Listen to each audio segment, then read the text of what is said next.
Hello students, welcome to online classes. Today we are going to start class 7 science part 2.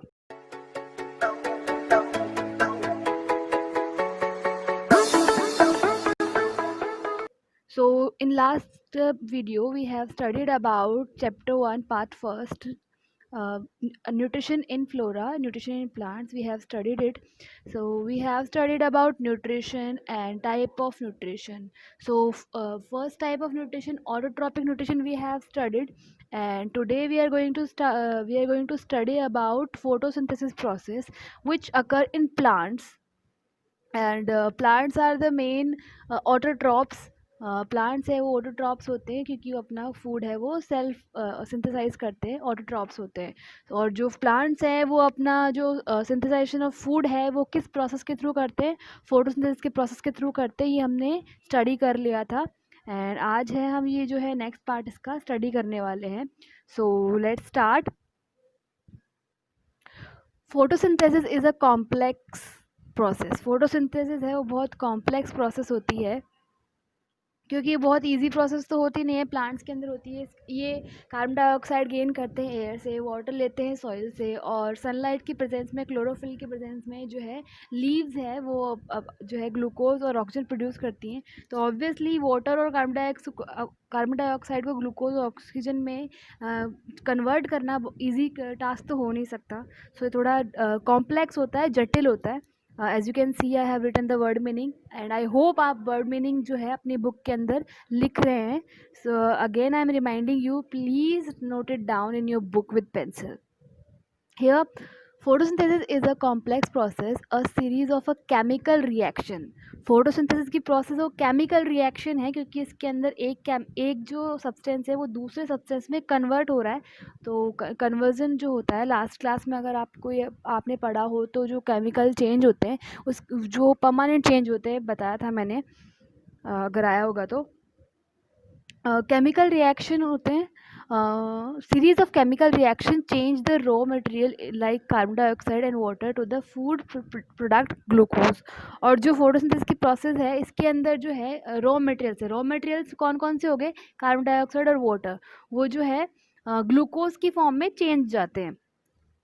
The process can be shown simply by looking at the raw material and the end product. और जो ये जो इसकी जो process है, ये जो इसकी इसके थ्रू हम देख सकते हैं, रॉ मटेरियल्स है, कार्बन डाइऑक्साइड वाटर है, वो किस में कन्वर्ट हो जा रहे हैं, ग्लूकोज और ऑक्सीजन में कन्वर्ट हो जा रहे हैं। Let us look at the following reaction of photosynthesis. So यहाँ पे कार्बन डाइऑक्साइड है, कार्बन डाइऑक्साइड का फॉर्मूला क्या होता है, केमिकल फॉर्मूला CO2। यहाँ पे कार्बन का 1 एटम होता है, ऑक्सीजन के 2 एटम होते हैं CO2 में, कार्बन डाइऑक्साइड में। वाटर है, वाटर का केमिकल फॉर्मूला अगर आपको याद हो तो वाटर का केमिकल फॉर्मूला होता है H2O। यहाँ पे हाइड्रोजन के जो है 2 एटम है, ऑक्सीजन का 1 एटम है। तो सनलाइट और क्लोरोफिल, क्लोरोफिल लीव्स में पहले से होता है और सनलाइट सन से मिलती है, सोलर एनर्जी है, उसकी प्रेजेंस के अंदर कार्बन डाइऑक्साइड और वाटर है वो ग्लूकोज और ऑक्सीजन में कन्वर्ट हो जाते हैं।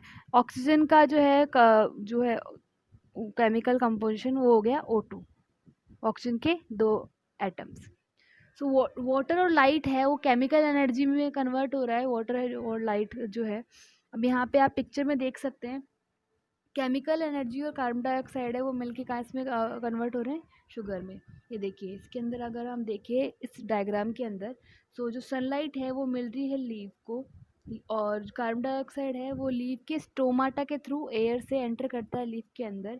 और लीव के अंदर जो वाटर जो होता है वो सॉइल से जो है रूट ले लेती है, कंज्यूम कर लेती हैं, और वो जो है लीव तक पहुंचता है वो वाटर। वाटर और लाइट है, जो वाटर और लाइट है वो मिलके क्या बनाती हैं, केमिकल एनर्जी जनरेट करती है, वाटर और लाइट मिलकर। और जो बाकी जो केमिकल एनर्जी जनरेट हुई है यहाँ पे, वो केमिकल एनर्जी कार्बन डाइऑक्साइड के साथ मिलकर क्या बनाती है, शुगर। शुगर की फॉर्म जो है ग्लूकोज है वो शुगर की फॉर्म होती है, स्टार्च ग्लूकोज दोनों शुगर की फॉर्म होती है। Next we can see sunlight is the major source of energy for photosynthesis. अब जो एनर्जी मिलती है लीफ को, ऑब्वियसली हमने देखा होगा, हम कोई भी काम कर लें, चाहे कोई वो काम मशीन कर रही हो या ह्यूमन कर रहा हो या कोई भी ऑर्गेनिज्म कर रहा हो, उसको काम करने के लिए किसी ना किसी तरह की एनर्जी चाहिए होती है। तो लीफ भी काम कर रही है अपना फूड जनरेट करने का, तो उसको भी एनर्जी चाहिए। तो वो एनर्जी उसको कहाँ से मिल रही है? वो एनर्जी उसको मिल रही है सनलाइट से। सोलर एनर्जी जो मिल रही है वो फोटोसिंथेसिस के प्रोसेस में काम आती है। तो जो फोटोसिंथेसिस का जो मेजर सोर्स ऑफ एनर्जी वो क्या हो गया? सनलाइट हो गया। Leaves are the site where photosynthesis occur. और फोटोसिंथेसिस एक्चुअली होता कहाँ है? फोटोसिंथेसिस होता है लीव्स के अंदर, पत्तियों के अंदर, और कहीं भी फोटोसिंथेसिस नहीं होता है। कुछ प्लांट्स होते हैं जहाँ जिसमें लीव्स नहीं होती है, फॉर एग्जांपल एलोवेरा। तो वहाँ पे जो है एलोवेरा में लीव्स का काम कौन करेगा? उसका जो स्टेम होता है, जो ग्रीन स्टेम होता है, वो लीफ की जगह काम करता है। बट मोस्टली प्लांट्स के अंदर जो लीव्स हैं वही वो जगह होती है जहाँ पे फोटोसिंथेसिस होता है। लीव्स हैव सम स्पेशल और ऑर्गेनल्स कॉल्ड क्लोरोप्लास्ट। और जो है लीव्स के अंदर स्पेशल ऑर्गेनल्स होते हैं। ऑर्गेनल्स मतलब अंग, ठीक है, बॉडी पार्ट्स। तो जो लीव्स है उसके अंदर स्पेसिफिक जो है स्पेशल ऑर्गेनल्स होते हैं जिनको हम क्या बोलते हैं? क्लोरोप्लास्ट बोलते हैं, which contains the green pigment called chlorophyll. और उन क्लोरोप्लास्ट के अंदर क्या होता है? एक ग्रीन कलर का पिगमेंट होता है। अब पिगमेंट अगर मैंने आपको बताया हो तो पिगमेंट वो होता है जिससे किसी भी चीज़ का कलर आता है, एक सब्सटेंस होता है जिससे किसी चीज़ को वो कलर देता है, पिगमेंट। तो ग्रीन पिगमेंट होता है जिसका नाम क्या होता है? क्लोरोफिल। और क्लोरोफिल किस में होता है? कौन से पार्ट में होता है लीफ के? क्लोरोप्लास्ट में। सो क्लोरोफिल हो गया वो एक पिगमेंट है जो कि कहाँ प्रेजेंट होता है? क्लोरोप्लास्ट में प्रेजेंट होता है। Some plants like cacti do not have any leaves. जो कैक्टी होता है, कैक्टी मीन्स कैक्टस, जो कैक्टस होता है उसमें कोई लीव नहीं होती है, जैसे मैंने आपको पहले बताया, उसमें कोई लीव नहीं होती है। They perform photosynthesis using their green stem. So photosynthesis उसमें कहाँ होगा? उसमें होगा उसके ग्रीन स्टेम के अंदर, जो मैंने अभी जस्ट आपको बताया। Carbon dioxide enter the leaf through tiny pores called stomata. और जो लीफ है उसके अंदर एकदम टाइनी टाइनी छोटे छोटे पोर्स होते हैं। पोर्स मतलब छेद, पोर्स होते हैं जिनको क्या बोलते हैं? स्टोमाटा बोलते हैं। और उन्हीं स्टोमाटा से जो है लीव्स के अंदर कार्बन डाइऑक्साइड है एयर से एंटर करती है। They are found in leaves they are found in leaves जो है स्टोमाटा कहाँ मिलते हैं? लीव्स के अंदर मिलते हैं। और स्टोमाटा और कहीं नहीं मिलेंगे, लीव्स के अंदर मिलेंगे। Gases move in and out through stomata. अब जो गैसेस का जो है एक्सचेंज होता है, गैसेस अंदर भी आती है बाहर भी निकलती है। अंदर आती है कार्बन डाइऑक्साइड और बाहर निकलती है ऑक्सीजन, ठीक है। लेकिन जब लीव्स है वो इनहेल करती हैं, जो है रेस्पिरेशन करती हैं, उसके अंदर जो जैसे हम रेस्पिरेशन करते हैं वैसे ही वो रेस्पिरेशन करती हैं। तो उसका जो गैस का एक्सचेंज है वो भी स्टोमाटा के थ्रू ही होता है। स्टोमाटा से होकर ही गैस अंदर आती है बाहर जाती है। Look at the figure to see open stomata and close stomata. तो ओपन स्टोमाटा और क्लोज स्टोमाटा को देखने के लिए यहाँ पे पिक्चर दी हुई है आप। जहाँ यहाँ पे बाहर है ये जो थिक जो है वॉल दे रखी, इनर वॉल जो है, ये इसकी इनर वॉल हो गई और इसकी आउटर वॉल हो गई स्टोमाटा का वो करके दे रखा है। यहाँ पे ये है एक गार्ड सेल है और क्लोरोप्लास्ट भी जो है इसी जो है स्टोमाटा के अंदर प्रेजेंट है। तो जो है ये स्टोमाटा हो गया। स्टोमाटा के अंदर जो है H2 है वो एंटर कर रही है, सॉरी H2 है इसके अंदर, ये जो है इसके अंदर प्रेजेंट है H2। और इसी स्टोमाटा के थ्रू इस जो जो पोर है, जो छेद है, इसी के अंदर जो है गैसेस का एक्सचेंज होता है। ये वाला हो गया ओपन और ये वाला क्लोज स्टोमाटा। H2 है इसके अंदर प्रेजेंट होता है, इसकी जो इनर वॉल होती है उसके अंदर H2 प्रेजेंट होता है, वाटर प्रेजेंट होता है इसकी इनर वॉल के अंदर। और इसके अंदर जो गार्ड सेल है यहीं पे क्लोरोप्लास्ट भी प्रेजेंट होता है, इसीलिए देखो इसका कलर आपको ग्रीन दिख रहा है, क्योंकि क्लोरोप्लास्ट उसके अंदर कौन सा मिलेगा? क्लोरोफिल पिगमेंट मिलेगा, जिससे कि लीफ का कलर ग्रीन होता है। ये ओपन वाला हो गया स्टोमाटा और ये क्लोज वाला हो गया। ओपन के अंदर गैसेस का एक्सचेंज होता है, और जैसे हमारा मुंह होता है गैस हाँ, या हमारे नोज़ की बात कर लें, जैसे हम इनहेल करने के लिए ओपन करते हैं अपना माउथ और एक्सेल करने के लिए ओपन करते हैं, वरना हम क्लोज रखते हैं, वैसे ही ये जो है स्टोमाटा एक तरह से इसके नोज़ हो गए लीव्स के। आगे बढ़े।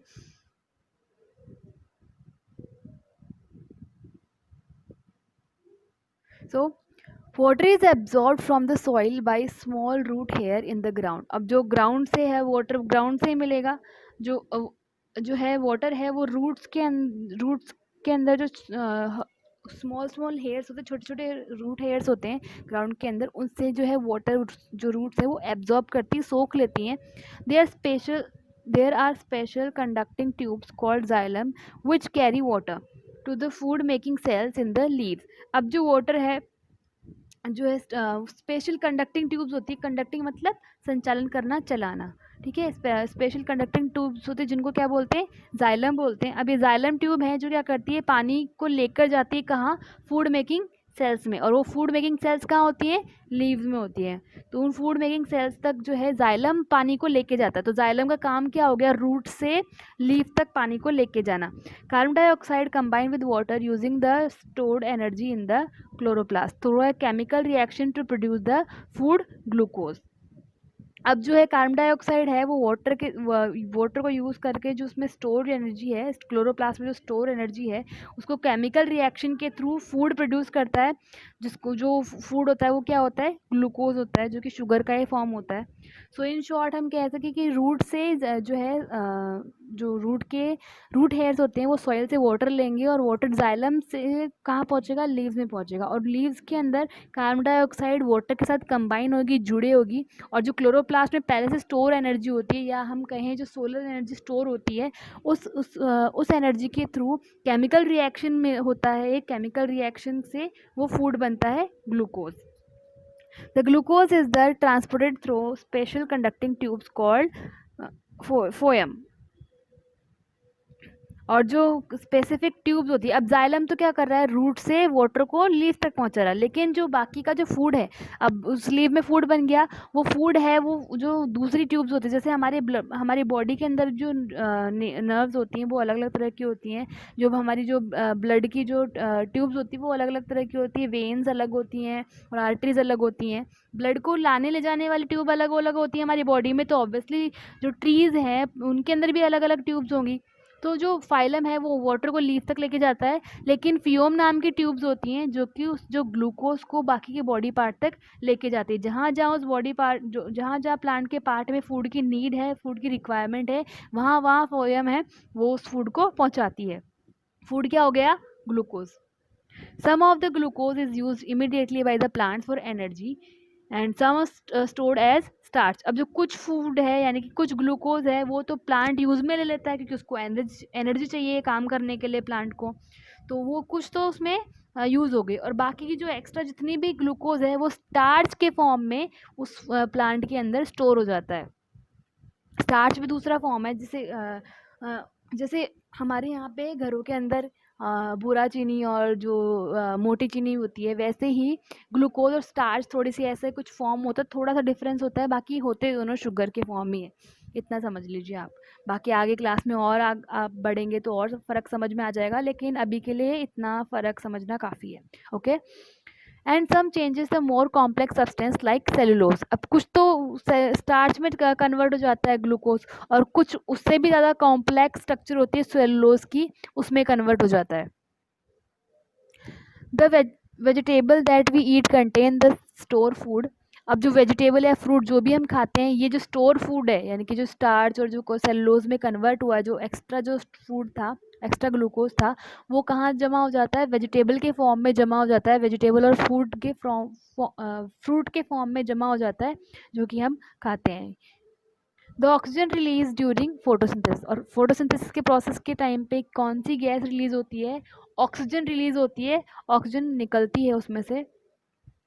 Is required for living beings on the earth. और ऑक्सीजन किसके लिए ज़रूरी होती है, हमारे लिए ज़रूरी है। जो भी लिविंग थिंग्स होती हैं, जितनी भी लिविंग बींग्स होती हैं, उन सबको रेस्पिरेशन करने के लिए ऑक्सीजन चाहिए ही, सांस लेने के लिए ऑक्सीजन चाहिए। During breathing we inhale oxygen and exhale carbon dioxide. अब हम सांस लेते हैं तो हम अंदर क्या लेते हैं, हम अंदर लेते हैं ऑक्सीजन, और छोड़ते क्या है, carbon dioxide. Therefore photosynthesis is necessary phenomenon on the earth. इसीलिए जो फोटोसिंथेसिस है वो बहुत नेसेसरी, बहुत ज़रूरी फिनोमिनम है। फिनोमिनम मतलब प्रक्रिया, बहुत ज़रूरी प्रक्रिया है अर्थ के ऊपर, क्योंकि उससे क्या मिल रहा है, उससे एक तो लिविंग बींग्स को फूड मिल रहा है, दूसरा जो हमारी प्राण वायु है जिससे कि हम जिंदा रह पाते हैं, उसके बिना हम जिंदा नहीं रह सकते हैं, जो कि होती है ऑक्सीजन। वो ऑक्सीजन भी हमको कौन सी प्रोसेस की वजह से मिलती है, फोटोसिंथेसिस की प्रोसेस की वजह से मिलती है। ठीक है, इतना समझ में आया आपको। इस वाले चैप्टर में हमने इस वाले आज के वीडियो में हमने क्या देखा है, पूरी जो प्रोसेस होती है फोटोसिंथेसिस की, कहाँ होती है, कैसे होती है, स्टोमाटा क्या होते हैं, हमने ये देखा है। मीनवाइल जो है ऑटोट्रॉप्स के अंदर ही आता है, ये ऑटोट्रॉप्स न्यूट्रिशन है उसके अंदर ही हम ये कवर कर रहे हैं, फोटोसिंथेसिस की प्रोसेस है। बे डू यू नो हम देख लेते हैं एक बार।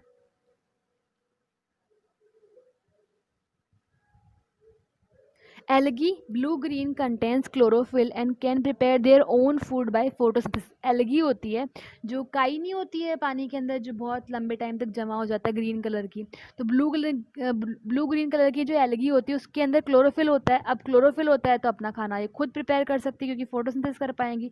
क्लोरोफिल ज़रूरी होता है फोटोसिंथेसिस की प्रोसेस के लिए। Okay, next, you know, forests are called the lung of earth as they provide us with enormous amount of oxygen for breathing. They also take in carbon dioxide which is harmful for our health and produced during the exhaustion process. अब जो forest होते हैं उनको हम अर्थ का lung कहते हैं, क्यों? क्योंकि उसमें फॉरेस्ट में बहुत सारे ट्रीज होते हैं। अब ट्रीज क्या करते हैं, ऑक्सीजन जनरेट करते हैं, हमारी ब्रीदिंग के लिए ज़रूरी है, और कार्बन डाइऑक्साइड है उसको वो कंज्यूम कर लेते हैं, ले लेते हैं, जो कि हम एक्सेल करते हैं। और उसके अलावा हमारे एनवायरनमेंट में पॉल्यूशन की वजह से बहुत सारा कार्बन डाइऑक्साइड रिलीज होता है, वो सारे के सारे क्या करते हैं, ट्रीज कंज्यूम कर लेते हैं। The largest leaves are found in the raffia palm. Raffia palm, which grows in the island of the Indian Ocean, their leaves can reach up to 19.8 metre in length. और सबसे बड़ी जो largest leave है वो raffia palm में पाई जाती है। Raffia palm एक तरह का जो है ट्री हो गया, जो कि इंडियन ओशन के आइलैंड पे मिलता है, और उनकी जो लीव्स है वो लेंथ की अगर हम बात करें, लंबाई की बात करें, तो 19.8 मीटर लंबी, अप्रॉक्स 20 मीटर लंबी, बहुत लंबा होता है 20 मीटर, इतनी लंबी होती हैं। First, in a single year, 1 hectare of forest absorbs about 22 tons of carbon dioxide and give out 16 ton of oxygen. एक साल के अंदर जो हमारी ट्रीज है, जो हमारी फॉरेस्ट है, वो 20 टोन्स कार्बन डाइऑक्साइड को कंज्यूम कर लेते हैं और 60 टोन ऑक्सीजन हमको दे देते हैं। सेकेंड है, when a wheat seed germinate and grows into a fully mature wheat plant, it increases its masses 325 times. और जब एक जो है वीट है वो सीड से जर्मिनेट होता है, सीड से बीज से पौधा निकलता है और बड़ा होता है, एकदम फुल्ली वीट प्लांट बन जाता है, मेच्योर प्लांट बन जाता है, तो उसका जो मास है वो जब पहले था उससे 325 टाइम्स ज़्यादा हो जाता है, 325 गुना ज़्यादा हो जाता है इसका मास। थर्ड पॉइंट है, a farmer who sow 100 kg of seed per hectare in the spring will harvest 75 tonnes of seed per hectare in the next autumn. अगर एक किसान ने 100 kg सीड है एक हेक्टेयर में लगाया, तो अगले जो सीज़न है उसके अगला जो ऑटम आएगा, जब उसकी कटाई करेगा फसल की, उसको हार्वेस्ट करेगा, तो 75 टन जो है सीड वो पैदा करेगा। मतलब सिर्फ 100 kg उसने बोया था और 75 टन वो ले रहा है, तो मतलब जितना उसने दिया उससे तो बहुत ज़्यादा ले रहा है। सो अर्थ जो है हमारी नेचर है, जितना हम अपने नेचर को देते हैं उससे कहीं ज़्यादा हमको नेचर रिटर्न करती है। ये चैप्टर, आई थिंक ये वाला जो पार्ट है फोटोसिंथेसिस के बारे में आपको समझ में आया होगा। फोटोसिंथेसिस की प्रोसेस क्या होती है, उसमें क्या क्या ज़रूरी होती है, स्टोमाटा क्या होता है, जाइलम और फोएम क्या होते हैं। जाइलम और फोएम ट्यूब्स होते हैं, जो एक तो जाइलम तो है रूट से वाटर लेके जाती है लीव तक, और फोएम है लीव से फूड को बाकी पार्ट तक पहुंचाती है। और ये जो डू यू नो है, जो आपकी नॉलेज को बढ़ाने का काम करते हैं, हमने स्टडी कर लिया है।